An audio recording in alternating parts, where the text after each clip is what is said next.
நாடு பொன்னான மலை நாடு மண்மேலே இதற்கீடு வேறில்லை தோழா.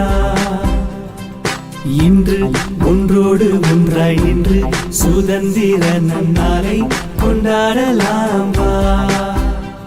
மொழியும் மதமும் பலவேறு நம்மிலே கனிவே மொழியாய் இணைந்தோம் இம்மண்ணிலே. கண்ணை பறிக்கும் இயற்கை அழகு விண்ணை பிளக்கும் இரட்டை கோபுரம். மர்டேக்கா